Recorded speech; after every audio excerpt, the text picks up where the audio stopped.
Few discoveries have had as much impact on mankind as that of controlling fire.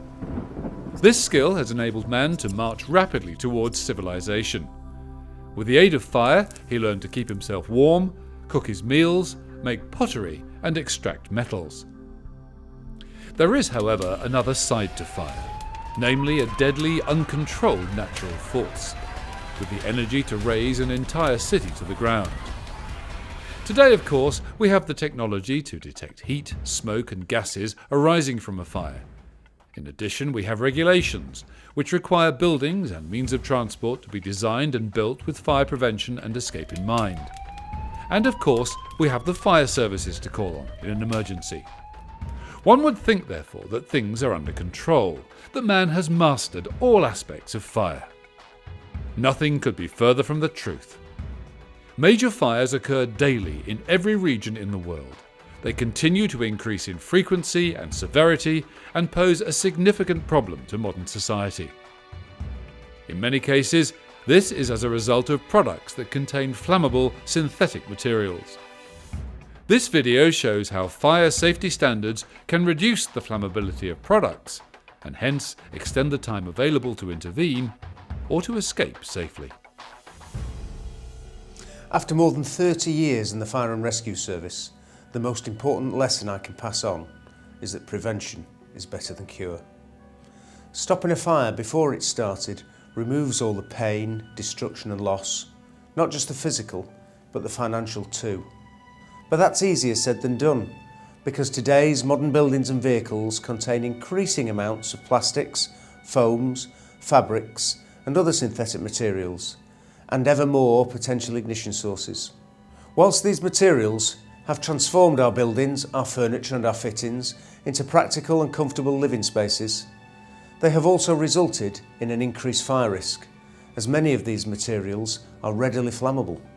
And the same goes for cars, buses and other forms of transport too. Modern construction materials, products and methods have resulted in a significant reduction in the time available to escape. A typical room today can reach flashover in a few minutes, a much shorter period than a few decades ago when I first became a firefighter.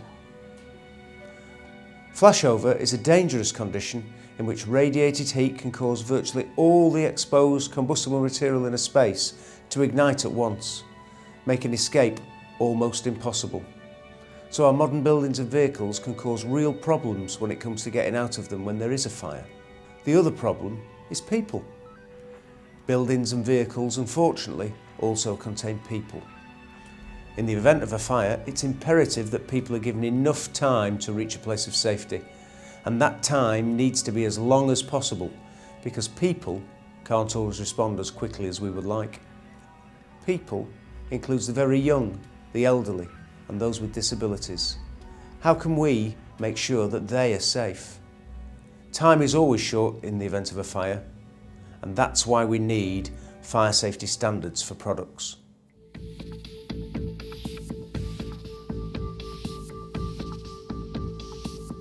The great majority of fires occur in our living environment, which is no surprise, given the number of things that can go wrong and aggravate the situation. For example, electrical and electronic equipment, used everywhere in modern society, can be both a source of ignition and a contributor to the fire load, which is the total quantity of energy which could be released by combustible material in a room or office. A medium-sized TV set, for example, contains a mass of plastic equivalent to around 5 litres of petrol. And of course, we have upholstered furniture, which is often a much greater fire load, and furnishings such as curtains which can help spread flames rapidly to adjacent areas. Clearly, we need to identify and to assess the risk from the critical areas of buildings and their contents. And the same principles hold good for transport, such as cars and buses. Many materials used in transportation vehicles are combustible, often dramatically so. In addition to the fuel, interior products in mass transport and cars are of concern. High fire safety standards exist for ships, aircraft and railways in most parts of the world. However, they are comparatively lower for cars and buses. as seen by the frequent reports of fires in these types of vehicles throughout the world. Particularly serious bus fire incidents have occurred globally in the last decade. The reason, unfortunately, is that international flammability standards for cars and buses date back to the 70s, before the large-scale use of plastics. A few car manufacturers, however, do apply higher standards of their own accord. Standards, then, play a critical role in fire safety. Let's find out more about them. The purpose of a fire safety standard is to protect people and property. By setting a high standard for a material or product, we have the assurance of providing the first line of defence against fire and an adequate amount of time for people to escape its consequences. Typically, there is a regulatory requirement that a material or product will not catch fire easily, or, if it does ignite, that it will not spread fire quickly and not contribute significantly to fire growth. To illustrate how a fire safety standard works, we need to first consider what happens during the course of a fire. There are 3 stages relating to the early minutes of any fire. These are ignition, fire growth, that is, flame spread and heat release rate, and finally flashover. The course of a real-life fire depends on various factors, namely the nature of the combustibles, the ignition source, the fire load, the ventilation conditions, and the spatial arrangement of the fuel load within the room. It is practically impossible to predict precisely how a specific fire will behave, given the potentially infinite combination of interactions between these variables. But what we can say with any certainty is that in terms of life safety, the first few minutes after ignition are the most critical. If the time that it takes for a product to ignite can be increased, or its rate of flame spread can be slowed, or its rate of heat release decreased, then the time available for escape or for firefighting is increased. To extend the available time is therefore the objective of any fire safety standard. Essentially, the principle of any fire test comes down to setting fire to something and measuring how it behaves. The objectives are therefore to quantify one or more of the fire characteristics relating to the product being tested. The primary test method for combustible materials used in buildings in Europe is the single burning item test, EN 13823. Here we can see untreated particle board being tested. Its fire performance is assessed in terms of its time to ignition, its flame spread, and whether it produces flaming droplets or falling debris. But more importantly, it determines the rate at which it generates heat and smoke and the total amount generated. These parameters are then used to rank products in terms of a Euro class, which can be anything from a B to an F. Class A relates to non-combustible products. The SBI is used in conjunction with a small match-scale flame test to give an overall classification. Together, these tests provide a high degree of control from a fire safety perspective, since they consider a product's performance based on a majority of the parameters which determine how quickly a fire involving that product will become untenable. However, at the end of the day, the only true fire performance determination is that resulting from an actual fire. As fire safety experts, we are simply working to try to ensure that in a real fire there is sufficient time available for persons in its vicinity to escape without harm.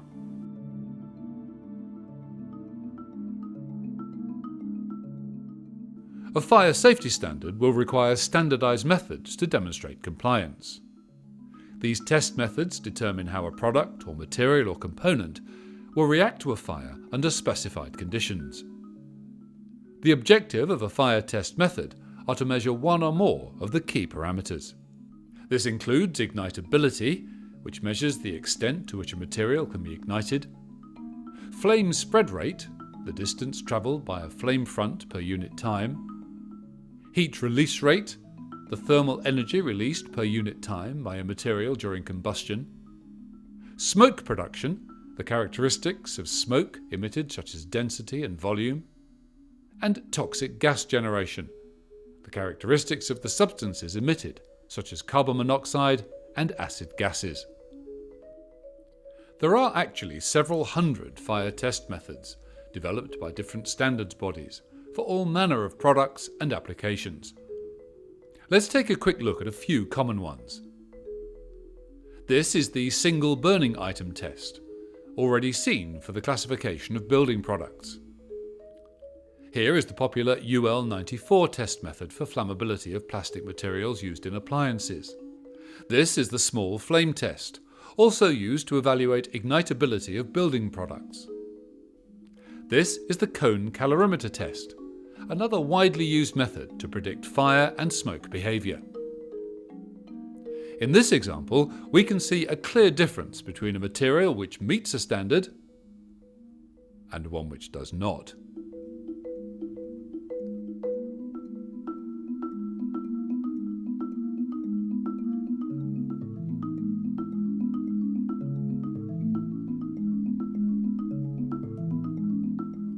Fire safety standards are often developed in response to a major fire or a serious trend of incidents.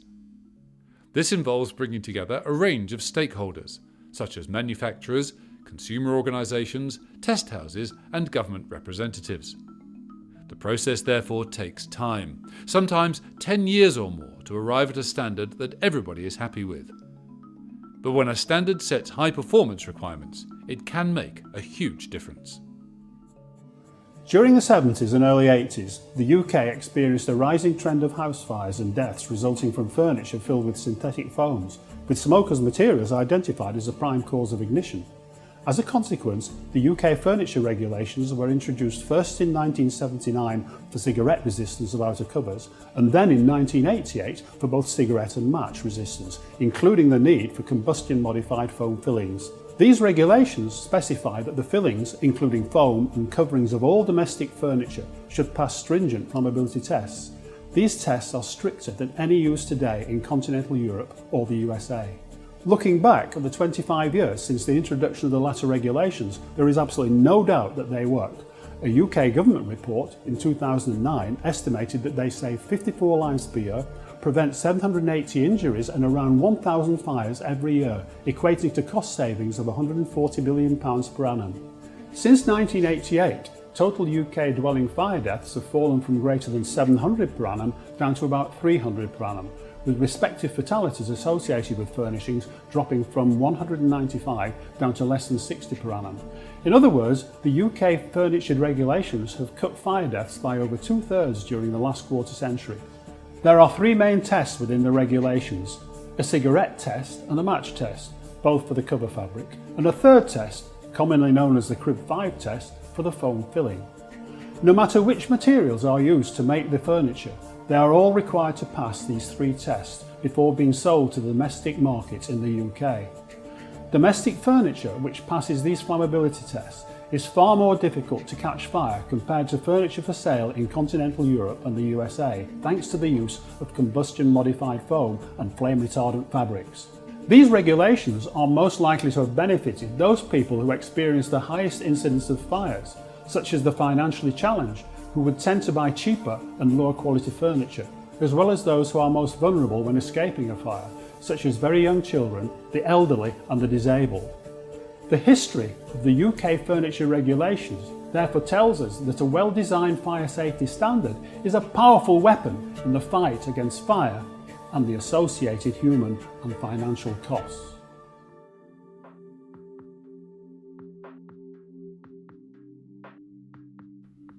The electrical and electronic equipment in our homes and offices needs wires and cables for communication and power. This means a fire hazard can multiply, since fires from wires and cables can quickly spread to the electrical socket, reach walls and curtains, and ignite the equipment itself. Fire safety standards aim to reduce the risk. Nearly all electronic equipment will contain a printed circuit board, typically made from plastic laminate with circuitry and components.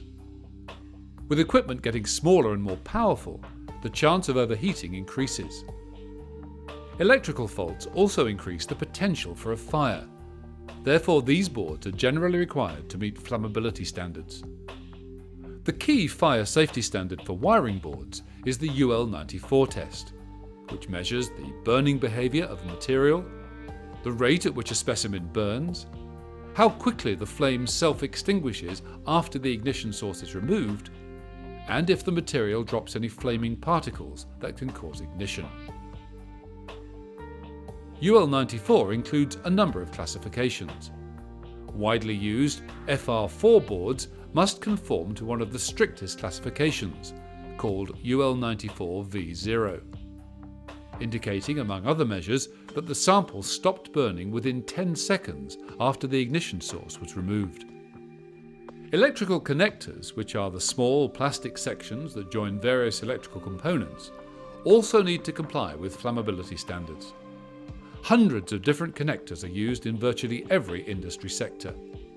The IEC, or International Electrotechnical Commission standards covering connectors, include the Glow-Wire Flammability Index, GWFI, and the Glow-Wire Ignition Temperature Test, GWIT.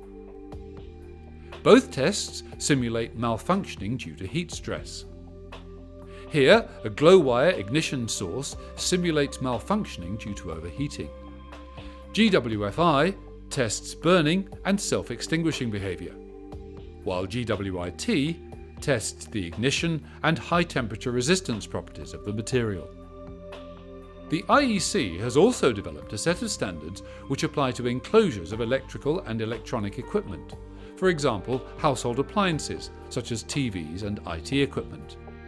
One of the most commonly used flammability standards for electrical enclosures is again UL94. In the United States and Japan, TV enclosures must meet the strict UL94V0 standard that we've just seen. For TVs sold in Europe today, a lower standard of UL94V1 applies. However, it is likely that even this requirement will soon be withdrawn. It remains to be seen how manufacturers selling to the European market in the future will demonstrate that their products are adequately protected. As we've seen, it often takes a major fire or a serious trend of incidents to force change. For example, a recent report published by the London Fire Brigade showed that there are up to 4 household fires a week in London propagated by plastic electrical enclosures called consumer units. As a response to this trend, fire safety standards are already being upgraded in this area. We have seen that products used in our living environment meeting stringent fire safety requirements help to save lives and property. Fire safety standards enforce these requirements and are therefore essential to prevent or delay ignition and flame spread, not only by primary ignition sources such as cigarettes, glowing wires, matches and candles, but also secondary ignition sources such as curtains, and as we can see here, the simulation of a burning waste paper basket. So it is essential to promote products with high fire safety performance in the various applications, including building, transport, electronics and furniture. There are still several sectors where higher fire safety and more robust standards are desirable. Some examples are car, buses, electrical and electronic equipment, and upholstered furniture.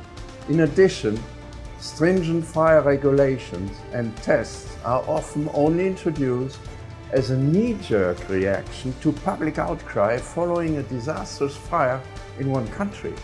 Unfortunately, this results in some countries enjoying higher standards than others. Therefore, to really enhance fire safety requirements and save lives around the world, it is vital that there is increased cooperation between countries and standardization bodies to develop standards that demand the highest fire safety performance. Standards, after all, must be our first line of defense.